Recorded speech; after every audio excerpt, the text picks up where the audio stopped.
Hey Leute und herzlich willkommen zurück zu Arndlang. Dieses Mal geht es um Funktionen. Funktionen sind logischerweise die Grundlage einer funktionalen Sprache, aber das macht absolut gar nichts, denn in Arndlang sind Funktionen wirklich sehr einfach.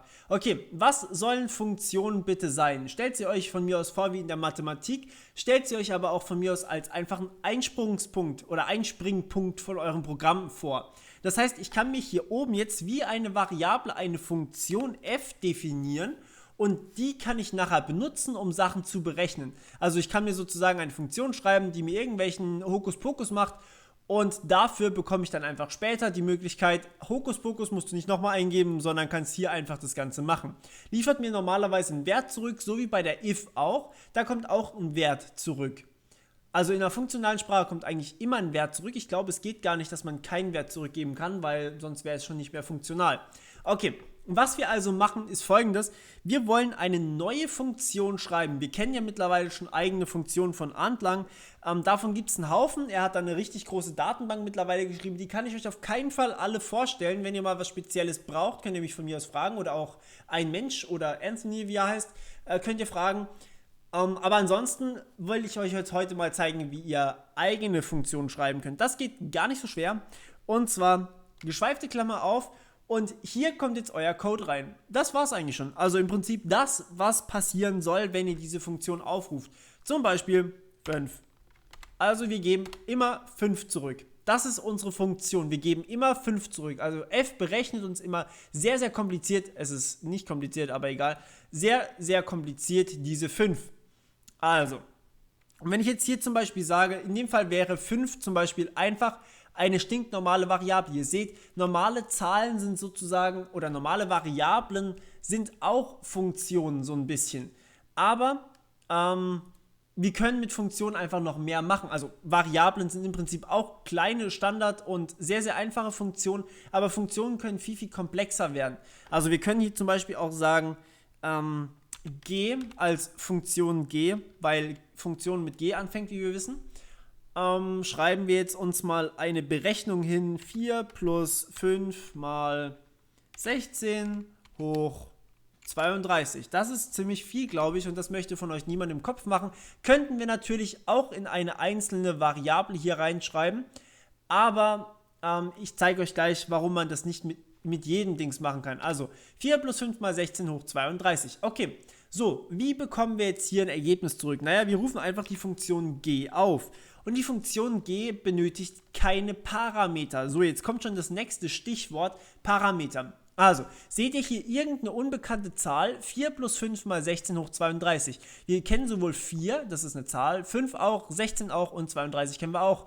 Das heißt, wir haben hier kein Problem. Wir können einfach g aufrufen und fertig. Das ist das Ergebnis von dieser Berechnung. So, jetzt mal eine Funktion mit Parametern. Parameter sind sozusagen Zahlen, die an unsere Funktion übergeben werden. Das heißt, ihr erinnert euch noch an meine Imaginärzahl 1 plus 1i. Das ging so. Und dann kann ich mir den Imaginärteil über diese Zahl 1 plus 1i ausgeben lassen. Das hier nennt man Parameter. Ich übergebe an meine Funktion eine Variable oder irgendwas anderes mit und die berechnet nur darauf irgendwelche coolen Sachen. Da kommt jetzt logischerweise 1 zurück. Okay, was mache ich also? Ich möchte hier Parameter in meiner Funktion drin haben. Naja, ich darf die nennen, wie ich möchte. Ich nenne jetzt meine Funktion h und ich darf meinen Parameter so nennen, wie ich möchte. Das heißt, ich benutze einfach mal x. X mal 2 und dann sagen wir x mal 2 hoch, keine Ahnung, 2 hoch 32, warum auch nicht. Also wird jetzt hier x, 2 hoch 32 ist mir zu viel, 2 hoch 3. Also wird jetzt hier x im Prinzip mit 8 multipliziert, aber x kennen wir nicht mal, x ist ja ein Buchstabe, mit x kann man nicht rechnen, wie wir wissen. Aber wir können uns x einfach angeben, wenn wir die Funktion h aufrufen. Das bedeutet, ich kann jetzt hier h aufrufen und gebe in meinen eckigen Klammern mein x an, also meinen ersten Parameter, den ich nicht kenne. Also zum Beispiel 3. Das heißt, ich rechne hier im Prinzip jetzt 3 mal 8 und habe 24, weil 2 hoch 3 ist übrigens 8. Ja, also wir können hier an unsere Funktion Parameter übergeben. Was passiert denn, wenn wir mehrere Unbekannte haben? Naja, wir können das Ganze mal ausprobieren einfach. Wir sagen i ist meine neue Funktion. I definiere ich mir als x mal 2 plus y. Also habe ich jetzt eine Funktion, die mir x mal 2 ausrechnet, plus ein y. So, und ihr seht, dieses i hier hat jetzt zwei Variablen, also zwei Sachen, die es eigentlich gar nicht kennt, kann aber trotzdem damit umgehen. Und wir sagen jetzt hier einfach, okay, ich hätte ganz gerne mein i aufgerufen, aber mit zwei Variablen. Ich darf jetzt hier zwei Variablen benutzen. Das heißt, ich kann zum Beispiel sagen 2 und 3. So, was kommt jetzt dabei raus? Es kommt 10 bei raus. Warum? Naja, weil unser x hier vorne, das wurde mit 2 initialisiert, also x gleich 2, weil x der erste Parameter ist und y ist der zweite Parameter, also haben wir hier y gleich 3. Und ihr wisst hoffentlich noch, Arndlang kann keinen Punkt vor Strich, beziehungsweise möchte es nicht können. Das heißt, wir rechnen von rechts nach links, also y plus 2, also 3 plus 2, was mir 5 ergibt. Und 5 mal 2 ist offensichtlich 10. Das heißt, hier kommt 10 bei raus. So funktionieren zwei Parameter. Mit drei Parametern geht es natürlich genauso, so wie ihr wollt natürlich. Ihr könnt hier so viele Parameter angeben, wie ihr wollt und könnt es dann natürlich auch beliebig kompliziert machen. Ihr könnt das Ganze auch mit ifs kombinieren, nur dass ihr darauf hingewiesen werdet, das sollte eigentlich schon fast klar sein. Nach i kommt j.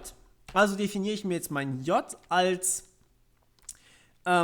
if x größer, und ihr seht es übrigens hier auch, if ist auch eine Funktion. If x größer, da ist x mein erster Parameter, also dieses größer als 5. Das ist mein erster Parameter. Ich mache meinen Semikolon, um meinen zweiten Parameter anzugeben. Und dann kann ich hier weiter hingehen und sagen, dann möchte ich 5 zurückgeben, wenn x größer als 5 ist. Und ansonsten möchte ich x zurückgeben.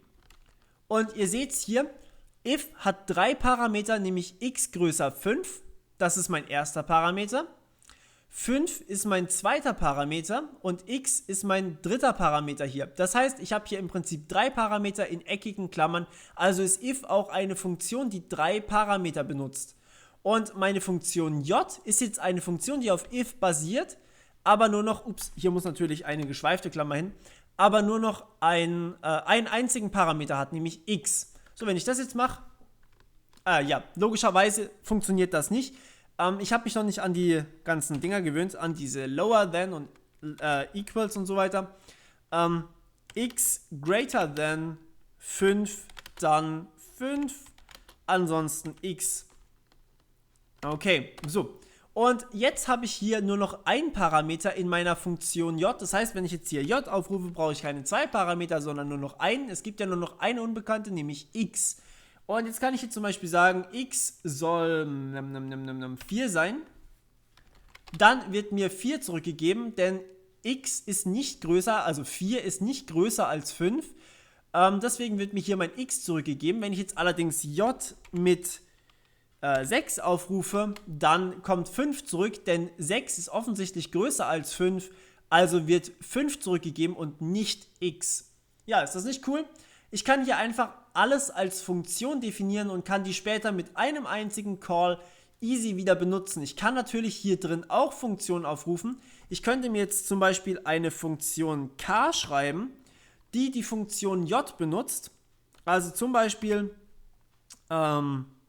j von 6 plus 2 mal j von 2. Die hier. So, und dann habe ich hier drin zweimal die Funktion j aufgerufen. Hierbei kommt, wie wir gerade gesehen haben, 5 raus.